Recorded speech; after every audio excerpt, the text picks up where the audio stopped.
մեծն Միքելանջելոն։ Ասում է իսկական քանդակը նա է, որ սարի գլխից գլորում ենք, այն ինչ որ մնաց, այ իսկական քանդակը դա է։ Այսինքն քանդակը գունանկարի կամ գրաֆիկայի նման չի, ոնց ուզենաս թղթի վրա, նա պետք է լինի ամփոփ, նա պետք է լինի հավաք, բայց այդ պետք է ունենա ներքին շարժում, նա պետք է ունենա ներքին զգացողություն։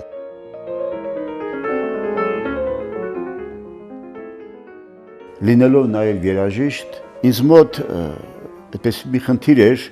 որ շատ հաճախ երաժշտական ստեղծագործությունը, երաժշտական ձևերը քարի վերածեմ։ Եթե երաժշտության մեջ դա հնչյունների հարմոնիա է, ապա քանդակագործության մեջ դրանք քանդակային ձևերի հարմոնիա են։ Այդ իսկ պատճառով երկար ժամանակ ինձ մտորում էր նոկտյուրն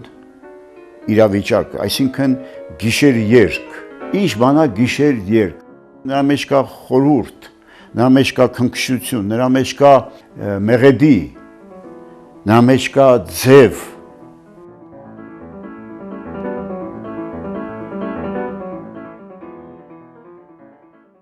Իմ երկար ժամանակ պրպտունքի արդյունքները եղան նախ գծանկարի տեսքով։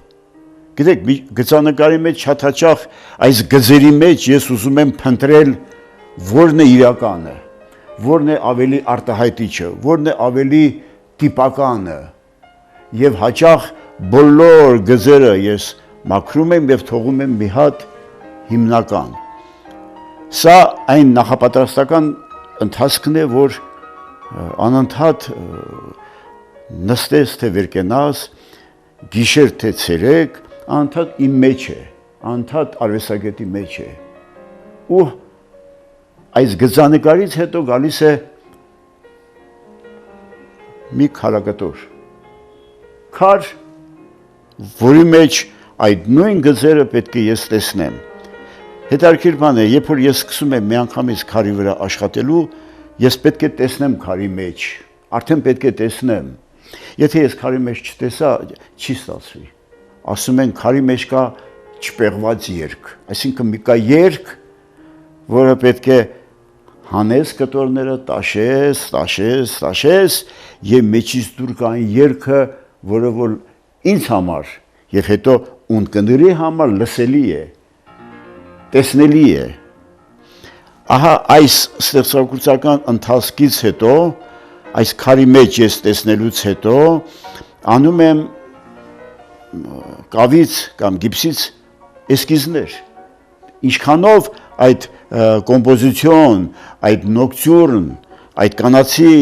sense ընդվզված կերպարի մեջ ես պետք է ստեղծեմ այդ երաժշտական այդ գիշեր երգի տպավորությունը։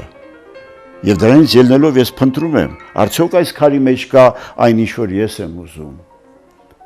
Եվ տեսնելուց հետո, որ արդեն համոզվում եմ, որ քարի մեջ կա երգը եւ տեսանելի է, ես անմիջապես անցնում եմ իրագործման։ Ահա այն քարի բեկորի մեջ տեսնելով այս ֆիգուրան, ես սկսում եմ արդեն նույն գծանկարը կատարվում է նաև քարի վրա։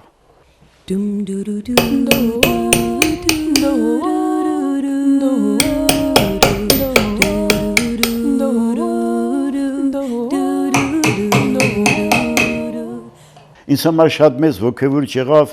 Արնո Բաբաջանյանի նոկտյուրնը։ Նախկին Ֆլորայայի ենք ասում, այդտեղ մի քար է դրված, որտեղ դրված է այստեղ կանգնեցվելու է Արնո Բաբաջանյանի արձանը։ Արնո Բաբաջանյանի արձանը դրվեց, հիմա լավ, թե վատ, դրա մասին չի ուզում ասեմ, պարզապես երկրորդը չէր ելնու։ Եվ իմ մեջ միտք առաջացավ, որ այդտեղ դրվի ոչ թե իր արձանը, այլ իր ստեղծագործություններից ինչ-որ մի բան։ Պատկերացրեք, որ դա ինձ ոգևորել է, ես մտածում եմ, եթե ես կարողացա հասնեմ դրան եւ գրվի, որ նոկտյուրն, որտեղ Բաբաջանյանի նոկտյուրնը շատ հետաքրքիր էր ինձ համար, շատ գեղեցիկ էր եւ կար ուժեղ մասեր եւ թույլ մասեր, այս այդ տրամադրությունն է, որ ուզում եմ այդ տրամադրությանը հասնեմ։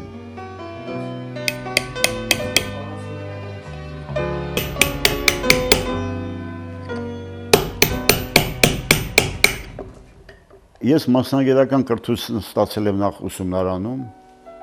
Ես ունեի շատ լավ ուսուցիչ Ադիբեկ Գրիգորյան։ Այն ինչ որ մեզ սովորացրեց, ինձ համար հետագայում շատ անփոխարինելի էր։ Գիտեք, կարողա շատ լավ քանդակագործ չլինի, բայց լինի շատ լավ մանկավարժ։ Կարողանա ցույց տալ եւ իր օրինակը ազդի ուսանողի վրա։ Հետագայում ես անցա Գեղարվեստի ինստիտուտ, քանդակագործական բաժին եւ իմ ուսուցիչները դարձավ Արա Սարգսյանը ուղղակիորեն ուսուցիչ, իսկ Երվանդ Քոչարը ոչ անուղղակի։ Ինչի, որովհետև Երվանդ Քոչարը ինձ անընդհատ կանչում էր իր արվեստանոց եւ ինձ ասում էր, որ քո ստեղծած գործերը կարող է անհասկանալի լինեն Երևանի կամ Հայաստանի, քո տեղը Ֆրանսիան է, քո տեղը Փարիզն է։ Այդ ժամանակ ես դեռ Մարտիրոսարյանի արձանը չէի տաշել, դեռ հլա իմ մտքով էլ չէր անցնում, որ կանցնեն տարիներ, կլի մրցույթ, ես մրցույթում կհաղթեմ, Սարյան կտնեմ, բայց ամեն անգամ Երևանդ Քոչարին ասում եմ մայստրո, եթե դուք Փարիզում լինեիք, Սահոցի Դավիթ չէիք անի։ Կարող է լինեիք ավանգարդիստ, կարող է լինեիք այն պլեյադայի անդամներից մեկը, որ մենք գիտենք փարիզյան կոլորիտն է, փարիզյան բնությունն է, բայց դուք Սահոցի Դավիթ չէիք լինի։ Այ հետագայում ես հասկացա, որ իրոք արվեստագետը մի կարևոր գործ է անում, պետք չի շատ գործեր ունենալ։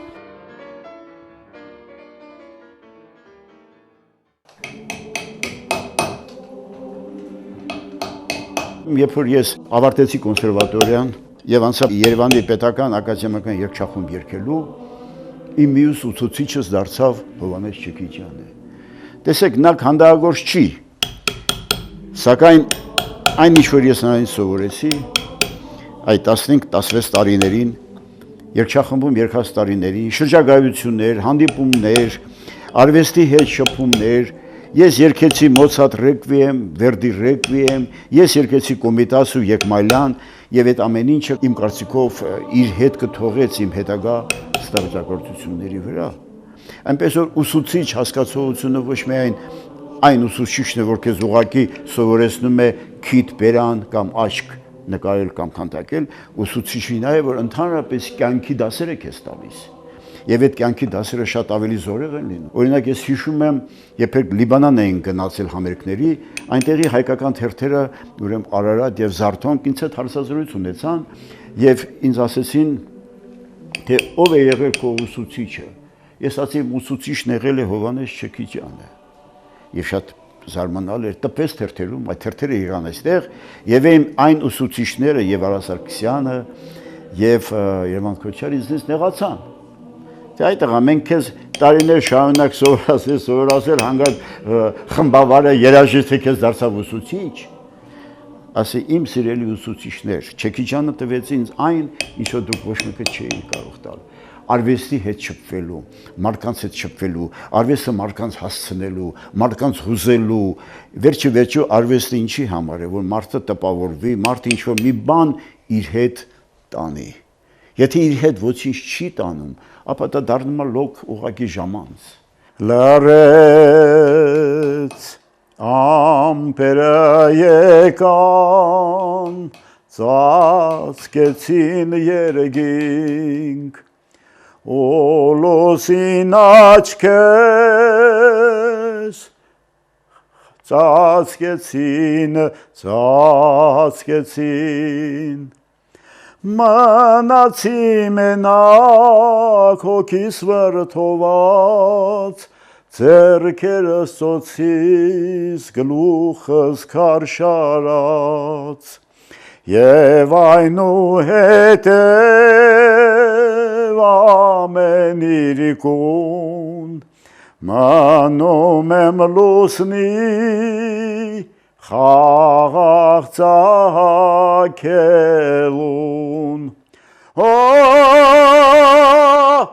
ցոլափայլե տխրադեմ լուսին գուցե քո փայլից փայլտաս եւ հային պատմե շատերուն Վարդանի մահը, թե ինչպես սիրով, սիրում էր Վարդան, թե ինչպես սիրով, սիրում էր Վարդան, հայրենի հողը, աշխարհը Հայաստան։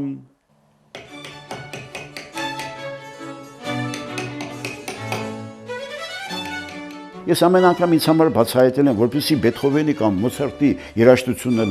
լսի մեկը, պետք է շատ նուրբ ականջ ունենա։ Ամեն պատահական մարդ չի կարող նստել եւ Մոցարտ լսի։ Ուրեմն Մոցարտ լսելու համար պետք է որ կիրթ լինի։ Ինձ թվում է որ քանդակագործության մեջ էլ նույնն է, որպեսզի իսկական արվեստ գնահատես, դու պետք է կիրթ լինես, դու պետք է մշակված աչք եւ մշակված ականջ ունենաս։ Հակառակ դեպքում դու անհասկանալի ես մնում եւ ինչ-որ միտեղ նեղվում ես, իհարկե հետագայում անցնում են տարիներ, դու այլևս չես լինում, հետո ասում են, կար մի բան, որ մեկ ժամանակը իր ժամանակը չտեսավ, իր ժամանակը չընկալեց, իր ժամանակը չգնահատեց։ Այսպես է արվեստի ստեղծագործությունը, իսկական արվեստի ստեղծագործությունը ես նկատի ունեմ։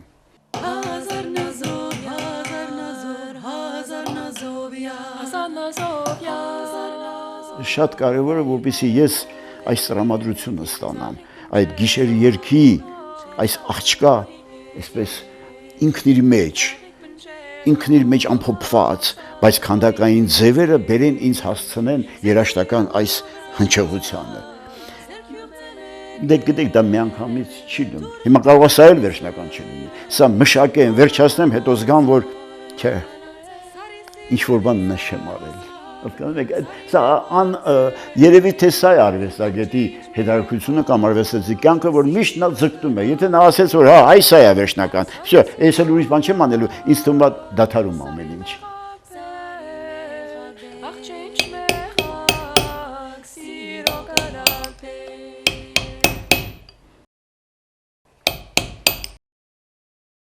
Իմ պապս թոքմաջեց Նիկոլ, տենց են ասել, Ղարսում ունեցել է ձուլարաններ, ինքը ջրաղացի կամ ալարաղաց, մեջի այդ պղնձե ֆորմաներն էր ձուլում, և ամենալավը իմ պապն է ձուլել, և դրա համար միշտ պատվերներ է ունեցել, այդ տեսեք թոքմաջի նշանակում է ձուլագործ,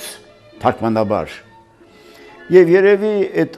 այդտեղից էլ գալիս է իմ մասնագիտական, հայրս եղել է ներկարար, բայց շատ շնորհքով մարդ էր։ Նա ինձ ստանում էր գյուղերում ներկում էր պատերը, ես էլ հետ անկյուններում բաներ էի նկարում։ Եվ երկրորդ իմ դաստիարակությունը եկավ իմ հորից։ Այսինքն ներկարարն էլ դա ճաշակ պետք է ունենա, ներկարարն էլ պետք է հմտություն ունենար, վարպետություն ունենար։ Իմ հորեղբորս տղան Տիգրանը Թոքմաջյան, նկարիչ, բավականի մեծ հայրենասարական ոգի ունեցող, ես միշտ գնում էի նրա մոտ եւ իմ առաջին խորհրդատուն նա էր, ինչ էր որ անելու լինեի, տանում էի ասում Տիգրան, խնդրում եմ, մի հատ նայի էլի։ Նա անում էր դիտողություն, բաներ կար որ ես ընդունում էի, բաներ կար որ չէի ընդունում։ Ես հիշում եմ, երբ որ Կարաբալայի քանդակը դրվեց, Տիգրանն եկավ նայեց, նույնքան մի քիչ պահպանողական է ձեզ ասեմ, ասենքն մոդեռն բաները այնց չեր ընկալում կամ չեր սիրում։ Եկավ ասեց, ամեն ինչ շատ լավ է, բայց ես մի կետից նայի շատ է սիրանն այնց բան արել էլ այնց ճմրթել, բան, ինչ ասեց բաներ ասեց, Տիգրանը ջան ասեցի, դու նայի ընդհանուր կերպարի մեջ, եթե ընդհանուր կերպարի մեջ դա օգնում է, ուրեմն տենց է պետք անել։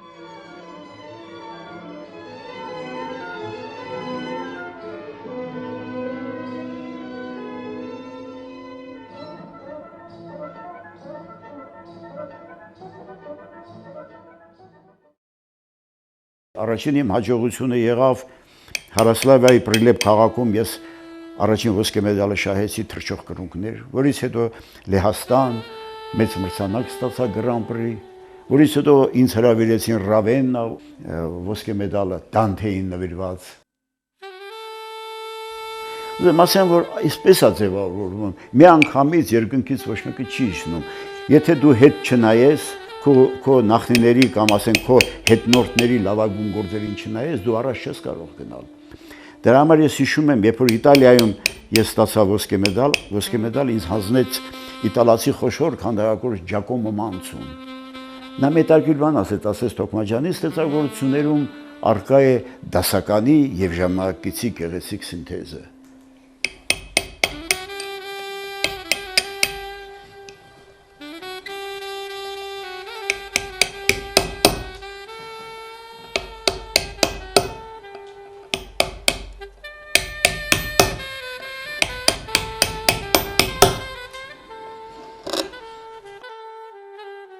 Ամբողջ աշխարհում չկա մի ցամաք, այտենց ասեմ, որտեղ որ ես գործ չեմ դրել։ Իհարկե, բոլորն էլ ինձ համար թանկարժեք են, որովհետև ամեն մի ստեղծագործություն դա արվեստագետի կյանքի մի ժամանակաշրջան է ներկայացնում։ Ասենք, երբ որ ես առաջին անգամ մրցանակ շահեցի Հարասլավիայում կամ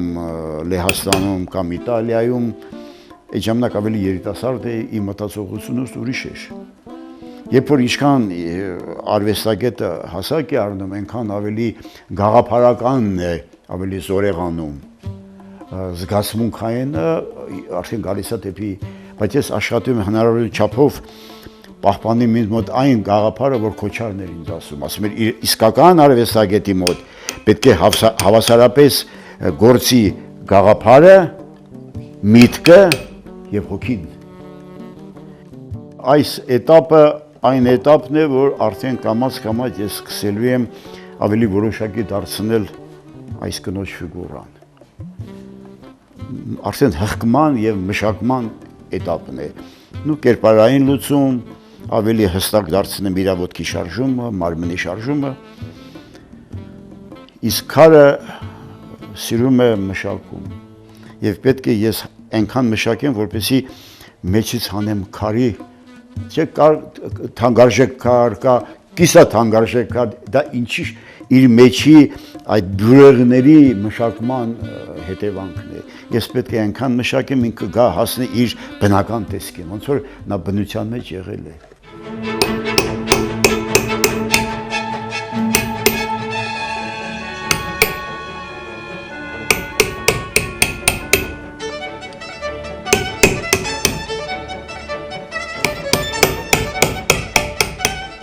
Ես ինչի եմ քարից անում։ Ես կարող եմ դա անել, սոնսուսորվեր անում են կավից, ավելի հեշտ նյութ է, փափուկ նյութ է, գիպսից եւ տանեի ձուլարան բրոնզից։ Չէ՞, բրոնզել իր հնչողությունն ունի։ Քարն էլ իր հնչողությունն ունի։ Բայց ի վերուստ չգիտեմ ինձ մոտ, դե քանի որ իմ երկու տղաներս էլ քանդակագործներ են, նրանք էլ շատ սիրում են քարի վրա աշխատել։ Գիտեք, այս քարի վրա աշխատելը իմ ամենաերջանիկ պահն է։ Երջանիկ պահ ինչի համար, որովհետև շատ անսպասելի բաներ կան քարի մեջ։ Ես կարող եմ ամիսներով, տարիներով կավի կամ գիպսի վրա աշխատեմ, բայց մի կտոր քար վերցնեմ եւ ակնթարթում ստացվեն ինչ-որ, գիտեք, անսպասելի բաներ կան, էլի, որ ասում եմ քարի մեջ կա չպեղված երկ, այ հենց դա է որ ասում է։ Դրա համար ես շատ սիրում եմ մանավանդ մարմար քարը։ Ինչի մարմար քարը։ Մարմարը իր մեջ ունի բոլոր ատրիբուտները մարդկային հոգու տրամադրության, բոլոր նյուանսները, պատական չէ, որ տեսեք քաղաքում միակ մարմար է քանդակը դե Մարտիրոսյանի արձանն է, ինձ թույլ չէին տալիս, Կարեն Դեմիրճյանը հիշում եմ ինձ ասեց, որ այդ տղա ինչ ես խոսում, ինչ մարմար, արդեն մրցույթի շահելուց հետո, բայց ես չլսեցի, գնացի Ուրալ, Չելյաբինսկ եւ 2 վագոն մարմար բերեցի եւ մտածում եմ, որ Սարյանի էությունը ես պետք է արտահայտեմ մարմարի։ Ինչի, որովհետև նախ Սարյանի արվեստը լուսավոր, պայծառ, ես ուրիշ ինչ նյութի մեջ կարող էի եւ մեր շատ սիրելի գրող Աղասի Այվազյանը շատ լավ բան գրեց, որ մեր քաղաքին պակասում էր սպիտակ գույնը։ Սպիտակ գույնը կարողացանք մենք տեսնել Սարյանի արձանի մեջ։ Հաճախ մեր համերգները Օհան Դուրյան էր ղեկավարում։ Եվ ինձ համար մի զարմացնում էր, որ առանց նոտայի Բեթհովենի 9-րդ սիմֆոնիան որ երգում էինք, դե գիտեիք ինչ հսկայական է խորի եւ օրկեստրի անգիր էր տանում։ անգիր էր չափ տալի։ Եվ նրա այդ շարժման մեջ շատ բնորոշ է այս իր այսպես ձեռքերի շարժումը, ինքը փայտիկ չէր բռնում ոչ մի անգամ, ի տարբերություն մյուս դիրիժորների, ինքը ձեռքերով էր, այնքան խոսում է նրա ձեռքերը։ Եվ որ ասեմ թե դիրիժորի ձեռքերն են եւ աչքերը, այս պարագայում Օհանդորյան աչքերը փակում էր, այդտեղ մենակ ձեռքերն էր։ Եվ ես շեշտադրում արեցի եւ ցանկություն ունեի, որ հետագայում նրա մահից հետո սա իրականացնեմ Կոմիտասի Պանթեոնում իր գերեզմանին, բայց հանգամանքները այնպես դասավորվեց ու սա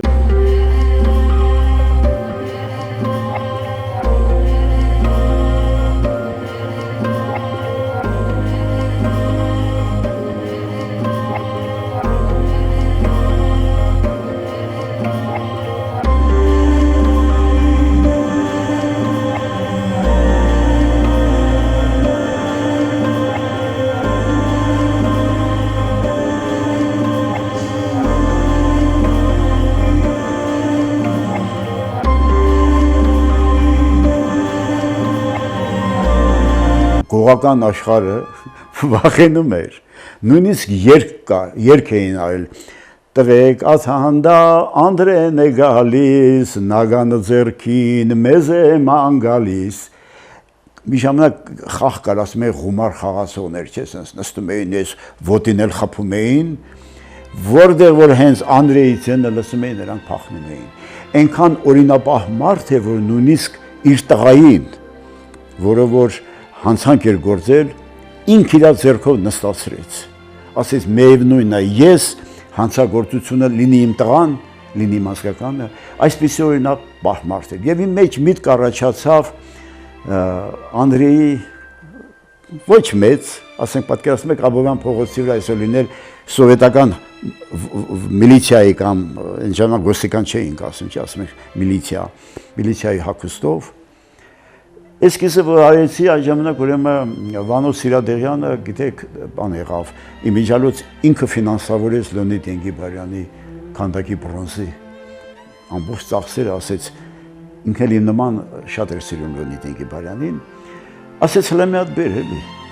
էսկիզը։ Գնացի ներքին գործերի նախարարություն դրեցի Վանոյի առաջ, նայեց, ասեց գիտես ինչ շատ լավն է, բայց այսօր մենք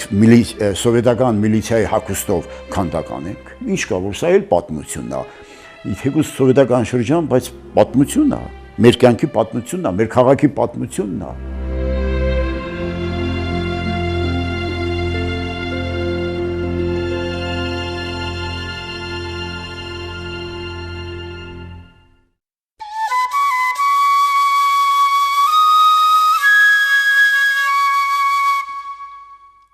Մրցույթ հայտարարվեց Էշիկ քանդակի եւ այդ Գանձասարի այդ հատվածում բարձր լեռների մեջ պետք է 3 մետրանոց Էշիկ քանդակ դրվի։ Եթե ուշադրի նայեք, տեսնեք, որ ոչ թե Էշի վրա է մարդը նստած, այլ մարդն է շալակել Էշին։ Իմ գաղափարի մեջ հետեւյալն էր. եթե մարդ ուրիշին լսի, Էշին շալագացման կգա։ Բարձրացանք Գանձասարից, նայեցինք, թե որտեղ պետք է սա տնենք։ Այս ժամանակ թերթերում սկսեցին արդեն քաղաքականություն, որ ոնց թե ինչ է, էսա ժողովուրդն է, վերնել մեր ղեկավարությունն է, ես տեսա, որ արդեն ամեն ինչը իմաստը սա փոխվեց եւ ես բանի առաջ կանգնեցի, ասի դա ես տենց բան չեմ մտածել, դա իմ գաղափարը չի եղել, ես ուրիշ բան եմ լրիվ մտածել, այնպես որ սա էլ չիրականացավ։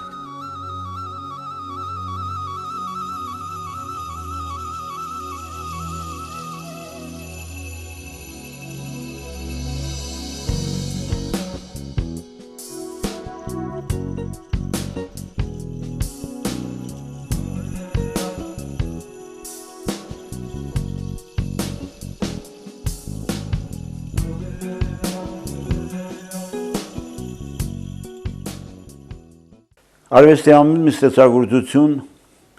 ունի իր սկիզբը եւ իր ավարտը։ Սկիզբը հասկանալի է, անմշակ նյութը աստիճանաբար տաշվում, ինչպես ասում են ավելնորդ կտորները թափվում է, այն ինչ որ մնում է, դա է իսկական քանդակը։ Սակայն քանդակագործների մոտ կամ ընդհանրապես կերպարվեստի աշխատողների մոտ շատ դժվար է ֆինալը, վերջը, ավարտը, նայած թե արվեստագետը որտեղ է կանգ առնում։ Ահա այս պահը ինձ համար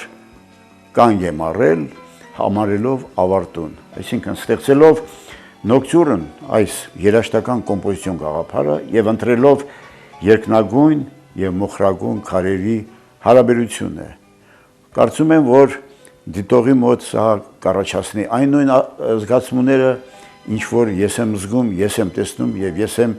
ներդրել այդ աշխատանքի մեջ։